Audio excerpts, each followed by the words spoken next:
Tidak ada hadis yang sahih kecuali satu hadis riwayat Imam Bukhari tentang alat musik. Sayati ala ummati akan datang kepada umatku yahillunal hirra wal khamra wal ma'azif. Mereka itu akan menghalalkan hir, yakni perzinaan, wal khamr wal ma'azif. Lah ma'azif itu apa? Jadi ada suatu ketika pada zaman akhir ini ada orang menghalalkan perzinaan. Kalau orang menghalalkan perzinaan hukumnya kafir. Atau menghalalkan khamr hukumnya kafir. Ini ada. Pada akhir zaman ada. Yang terakhir adalah menghalalkan ma'azif. Ma'azif itu apa? Para ulama mengatakan ini alatul lahwi, alat yang menjadikan orang lalai. Mungkin bahasa lain ada orang mengatakan alat musik. Nah, sekarang dibahas oleh para ulama. Apakah semua alat musik itu diharamkan? Dan dari tiga yang disebutkan Rasulullah itu al-hir perzinaan, al-khamr yang ketiga adalah ma'azif.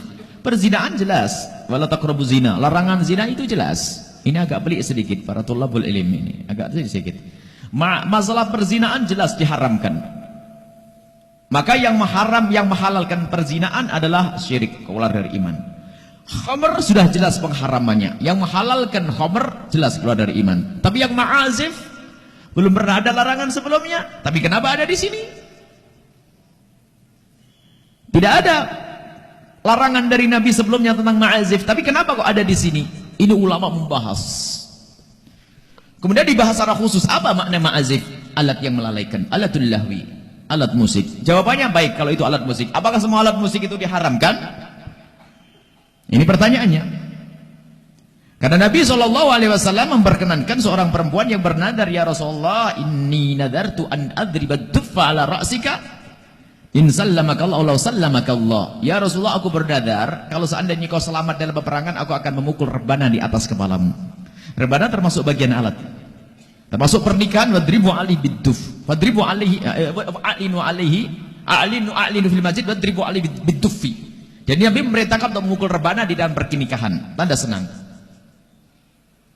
Tapi hati-hati ya, masalah halal haram jangan main-main. Jadi harus ada jalan menjelaskan ini, Riji. Baik, ini alat. Ini masalah alat. Jadi alat ini, apakah semua alat itu diharamkan?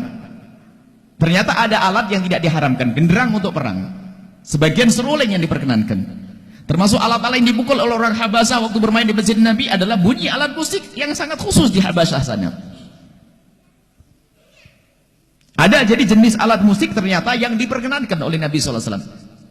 Lalu para ulama menjelaskan di sini tentang alat apa yang menjadi haram dan apa sebab pengharamannya. Kita taruh dulu di sini. Tapi sebelumnya harus ada kita paham 5 hal.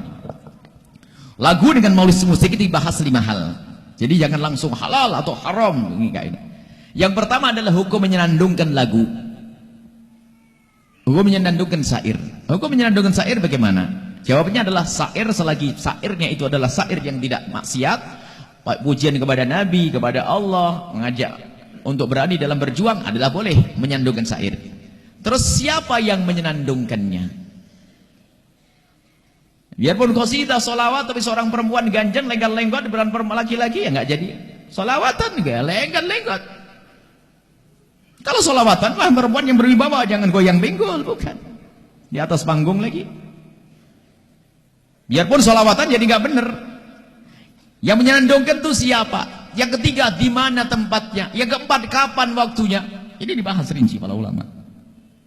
Jadi jangan langsung halal haram, dirinci. Hukum menyenandungkan syair.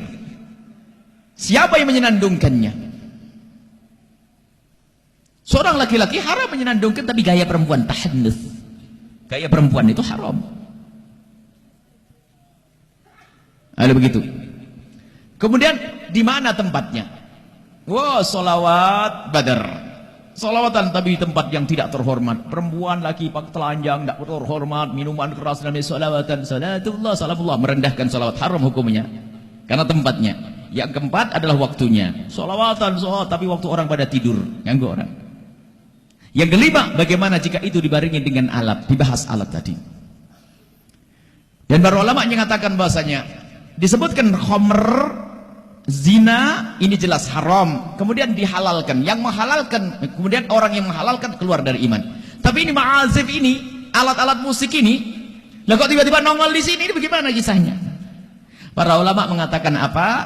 Yang diharamkan di sini adalah, kenapa kok alat musik disebut di sini? Karena umumnya kalau seorang pezina lalu minum minuman keras, biasanya di tempat itu diiringi dengan alat musik, makanya langsung disebut di situ. Makanya para ulama menjadikan yang pasti jelas haram adalah alat musik yang menjadi da'bul fusak, menjadi kebiasaan mereka. Asalkan alat musik yang semua orang kalau dengar alat musik itu biasa aja dah di tempat-tempat disco dan sebagainya, lagi perempuan pasti itu haram, atau goyang pinggul yang nggak kalau pasti haram, jelas itu. Tapi semua jenis alat, apakah batu dikumpulin tok tek, kentongan klotak klotuk, tapi kalau tidak mengarah kepada pekerjaan yang fasik, tidak bisa dikatakan haram. Coba, ada kentongan waktu ronda, waktu ngobrok ya di sini.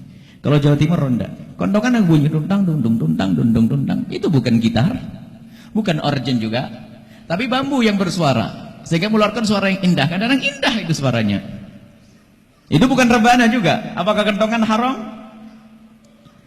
Kecuali kentongan yang memang dibuat, kentongan jenis tertentu, biasanya apa? Dibunyikan untuk sambil berzina dan minuman keras, maka jadi haram. Maka alat musik yang mutlak diharamkan adalah alat musik yang menjadi da'bul fusak, yang menjadi kebiasaannya orang fasik.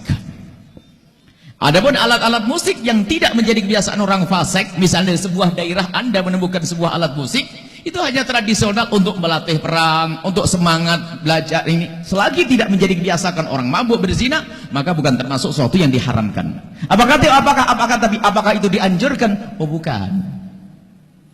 Bagaimana jika ada sholawat dibarengi dengan rebana dan sebagainya? Ada rebana diajarkan. Atau mungkin alat musik yang lainnya, yang penting bukan alat musik yang menjadi kebiasaannya orang ahli maksiat. Selagi bukan kebiasaan ahli maksiat, maka ketahuilah bahwasanya itu bukan sesuatu yang mutlak diharamkan tadi. Sebab sudah diketahui alat jenis musik tertentu yang sudah dipakai untuk pemabuk dan sebagainya. Bahkan ini adalah menjadi syiarnya orang fasik, haram itu alat musik. Tapi kalau alat musik yang di situ tidak menjadi ciri khasnya orang fasik, orang ahli maksiat, maka termasuk masuk bab yang mubah, diperkenankan. Kalau dibarengi dengan satu syair-syair yang baik, maka bukan satu yang terlarang, asalkan memenuhi syarat yang 5 tadi. Akan tapi apakah itu dianjurkan? Apakah dianjurkan? Oh, mendengar hal-hal yang semacam itu bukan suatu yang dianjurkan, karena bisa menjadikan kita lupa. Kalau melupakan kewajiban menjadi haram. Jadi ada marhalah irsyad, fatwa itu halal haram. Tapi kalau masalah petunjuk, lah santri seharusnya tidak banyak dengar yang demikian itu. Santri tugasnya belajar, ahli zikir ngapain perlu alat-alat musik. Tapi ada sebagian orang yang dia masih dalam mau hijrah dari musik-musik yang nggak karu-karuan, lalu menuju kepada alat-alat musik yang tidak mutlak haramnya, itu hijrah. Pada akhirnya pengen sholawat sendirian. Jadi hukumnya semacam itu. Alat musik asalkan bukan menjadi ciri khasnya orang fasik, asalkan di saat Anda mendengar tidak kebayang kekafiran atau kefasikan, perzinaan dan sebagainya, maka itu adalah jenis alat musik yang bukan mutlak diharamkan tadi. Bahkan bisa ini itu adalah masuk pada alat musik yang diperkenankan. Sehingga ada seorang alim besar, seorang sufi besar, Syekh Abdul Ghani An-Nabulsi, beliau menamai Idahud Dalalat, Fisama'il Alat, dia menjelaskan, beliau adalah seorang sufi. Dan biasanya orang yang anti musik itu lalu sebagai urusan sufi itu, Masya Allah, orang sufi diantum. Abdul Ghani An-Nabulsi itu yang punya sholawat yang masyhur itu, Salatum Bisalamin, itu adalah ada Syekh Abdul Ghani An-Nabulsi, seorang sufi besar. Dan dia adalah pecinta Nabi yang luar biasa, memilah dengan jelas tentang alat musik.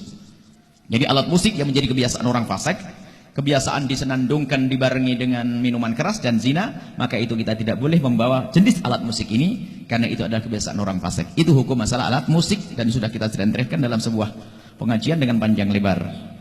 Dan ini kami ambil juga dari isyarat yang dihadirkan oleh Imam Ghazali di saat menjawab bab adabus sama. 5 hal ini ada di dalam kitab Ihya Ulumuddin. Waktu Imam Ghazali berbicara tentang adabus sama, tata krama, bagaimana kita mendengar sesuatu, termasuk mendengar suara nasyid atau mendengar alat-alat.